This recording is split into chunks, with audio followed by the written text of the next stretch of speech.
Neelima Jain is Deputy Director and Senior Fellow with the Wadhwani Chair in US-India Policy Studies at the Center for Strategic and International Studies. Formerly, she was the CEO of EPIL, the Energy Efficiency Service Limited's UK-based subsidiary. Neelima brings 17 years of experience working across India and internationally on energy efficiency, sustainable development, energy and environment.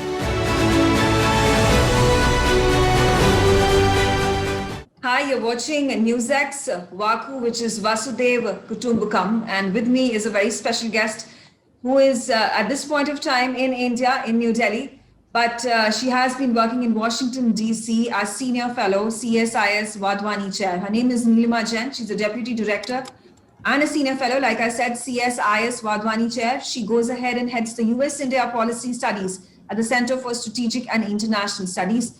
Her initiative is to unlock the full potential of US-India relationship and lead the CSIS work on India. It's great to have you, Neelima, on the show. First things first, what took you from India? You studied in BITS Pilani back in the years, and I know you've had your pit stops in United Kingdom as well, and now in United States, in Washington, D.C., doing something which is diametrically different from what you started off with. Thank you. First of all, thanks, Megha, for this opportunity. Wonderful to be here. Well, yes, I mean, if you look at my career, most of my roles have been pulled apart from every new step that I've taken. However, what has been constant is the energy sector. And as you may know, the energy sector is undergoing massive transformation. There is a new energy landscape that is emerging, which calls for sustainability, equity, and to navigate this ever-changing sector, there are different skill sets that are required. And I recognized that early on, and I had to equip myself with not just technical, but also socio-cultural, geopolitical, wide range of skill sets. And this opportunity with CSIS is just the right platform to unlearn what I learned during my ops time. 16 years in my career, I've been involved in operations, and I thought it was the right time to take a step back, look at the policy landscape, and learn the core of the framework that is required to support and accelerate this energy transition. Absolutely.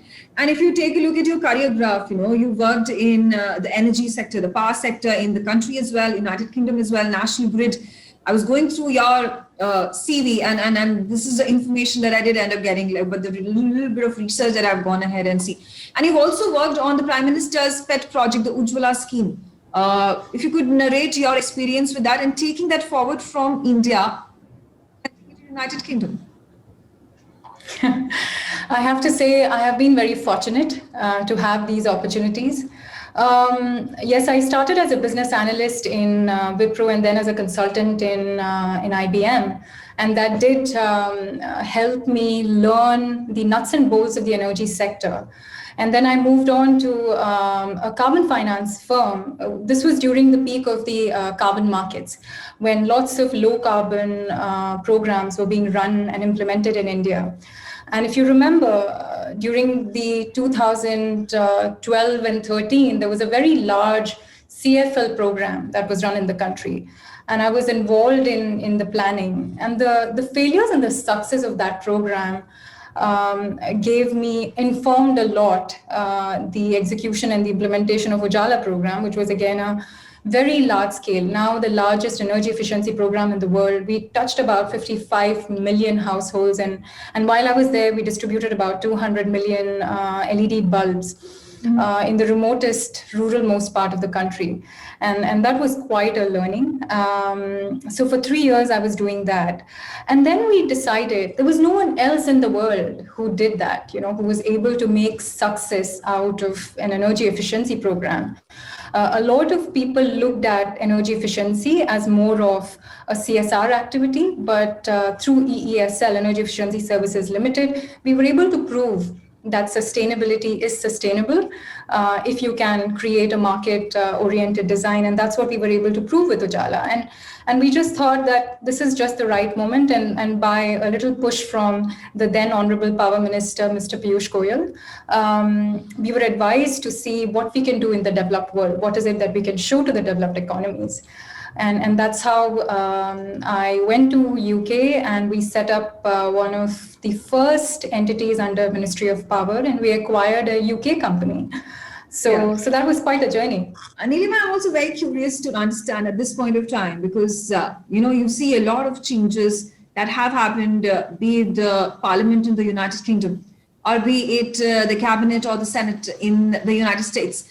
There's a lot of Indian diaspora, the Indian American community that is participating, that is being represented and represented very proudly. Is that a paradigm shift that we are witnessing at this point of time, keeping in mind that India is gradually becoming the global pivot because of its geostrategic position, because of its geopolitical relationships with several other nations, including United States, United Kingdom, Australia, Japan, you name it. And obviously we're going ahead and building this entire Vasudeva Kutumbakam motto that the Prime Minister has also spoken about in the past. Yeah, absolutely. I mean, India is emerging as one of the power center in the Indo-Pacific region. As far as the diaspora is concerned in the US, well, like I said earlier, it was already in making. I mean, the Indians in the US or Indian Americans always had, some significant positions, and it had started to build.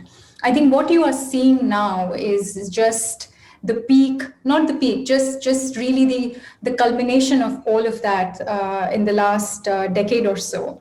And no one can ignore India today, not just because of its technical prowess, but also what it has shown in COVID. It has shown its competence in COVID era, and I think Indian government has put out some reforms as well.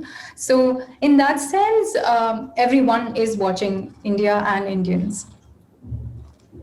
Absolutely. I thank you, Neelima, for joining us on this very special interview.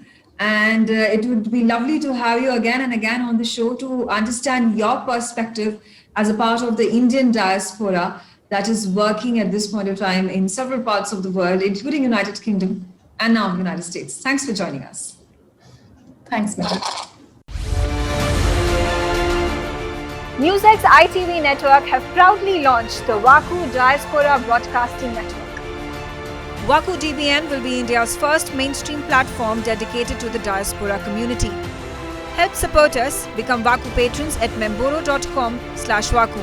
You will get the first access to our interviews, make recommendations, merchandise access, ask questions, and get a shout out of thanks on our TV shows.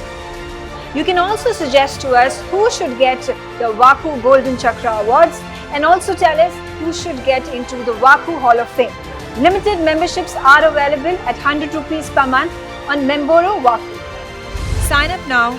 Log on to memboro.com/VaKu.